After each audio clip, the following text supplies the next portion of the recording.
Hello, my name's Revenge, and I didn't want to make a third video on this, but I guess people like to fucking straw man. Like, for instance, did you know that I apparently unfriended a bunch of people for simply liking Halo Infinite? Cause, it couldn't possibly be that I unfriended them because they became overly defensive and toxic over a 5-minute satirical roasting video that isn't even directed towards them. Blindly flinging unneeded vitriol at someone who dares to have a negative opinion about Halo Infinite. That's just absurd. I mean, it couldn't be that.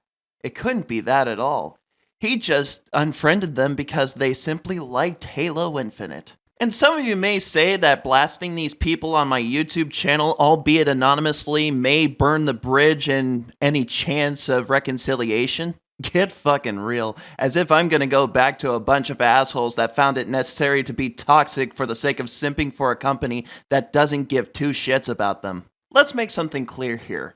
Despite the fact that I raise more grievances than praise with Halo Infinite, I fucking love this game. And as of right now, I have about 17.5 hours logged into this game. It would be more, but content creator, job, life, Halo Doom, girlfriend, who, by the way, makes these amazing art assets for my videos. Love you, babe. Mwah. Overall, the core gameplay is near perfect. Not only do the weapons not feel like I'm scraping my fingers down to the stubby, bloody bone just to get a kill, but the movement is so fucking good. It's tight, snappy, responsive, fast, fluid, and fun. And by fast, I mean Halo fast. It's easy to play with, but hard to master. It's simple, but there's tons of movement tech that you can take advantage of. Especially when you get things like the grapple shot and repulsor involved, shit gets crazy. And I know a lot of Halo purists are really against sprint and sliding for Halo, but in my opinion, it's fine to add on to what the base player can do as long as you don't go overboard like Halo 5. As for the weapons sandbox, despite the generic-ass sounds, gunplay feels amazing. The assault rifle and needler are the best they've ever been, the battle rifle feels fucking balanced for once, and the commando, it's great for beating people with, not for shooting people. I'm not a serial killer, I swear. The precision meta actually feels like a precision meta where you have to actually aim instead of being crutched by aim assist. Bullet magnetism is borderline non-existent, thank fucking God. The sniper's the hardest it's ever been to use, and that's a good thing. Quite a few people don't like that it has bloom when you're not scoped in, but I actually like that because it enforces the sniper's role as a long-ranged combat weapon, instead of some discount railgun.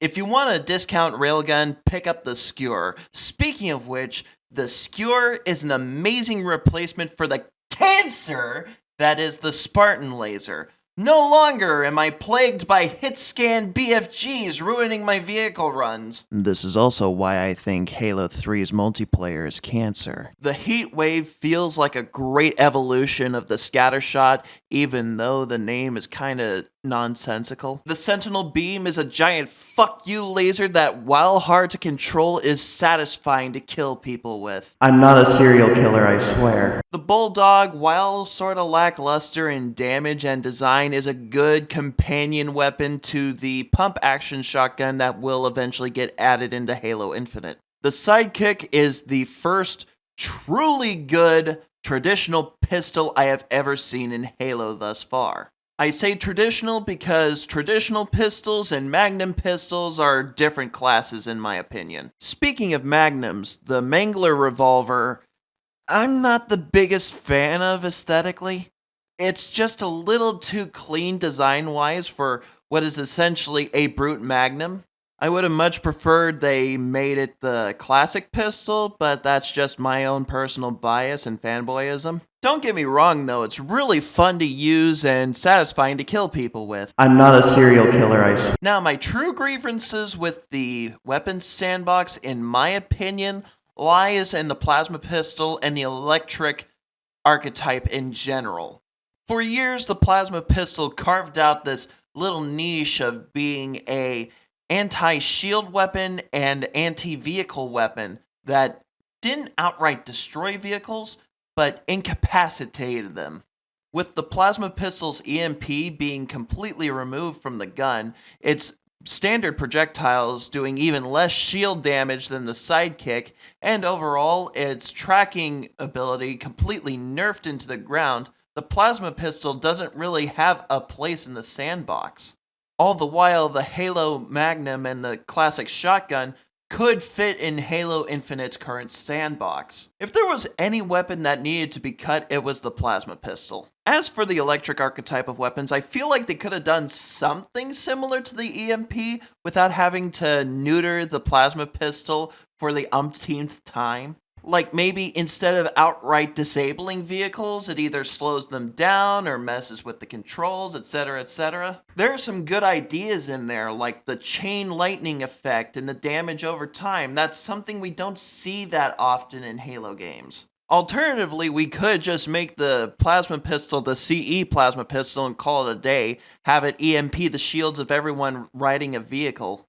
It would make good for more tactical vehicle preservation. And yes, while I do shit all over Halo Infinite's sound design, I'm still not going to get over the fact that the frigate's Mac gun sounds like stolen Star Wars sound effects.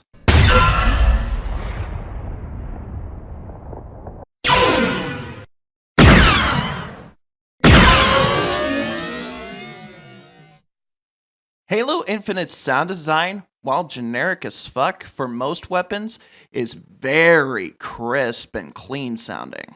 And the Covenant and Forerunner weapons don't have the same issue that the UNSC weapons have, where it just sounds generic. The Covenant and Forerunner weapons actually have very distinctive sounds that are recognizable from a distance. The skewer alone is very sonically complex and multi-layered.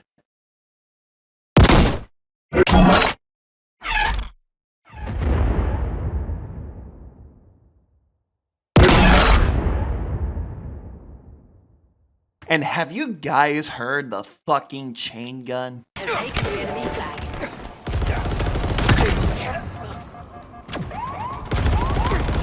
flag carrier revealed. Incredible performance, Spartan. There. Ooh, baby, that chain gun DACA gave Papa Revi a nice stiffy. I'm not a serial killer, I swear. Moving on to art style, it heavily harkens back to the Reach era of Halo, with a few tiny sprinkles of Halo 3 here and there. Weapon and armor designs are definitely more clean and readable versus like Halo 4 and 5. Seriously, what were they thinking when they made this AIDS? The plasma pistol still looks like a fucking vibrator, but then again, that's a problem inherent to the design. It's just more so thanks to Halo 5.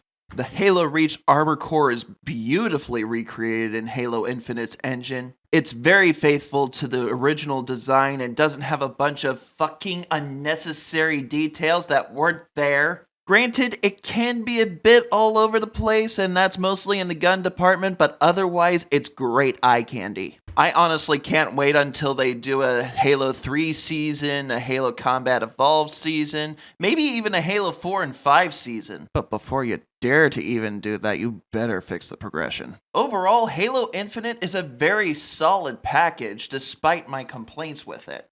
For me, Halo Infinite is at a 5 out of 10, but within the next year or two, I could see it becoming at least an 8. Overall, the reason why I don't really do positive videos on Halo Infinite or any games I talk about in general is because there's enough of those. Negative, sobered, critical opinions are needed in a community to keep it from turning into an echo chamber. Otherwise, you get people like I mentioned in the beginning of the video that turn into assholes over fucking video games. 343 ain't fucking you guys. Get over yourselves.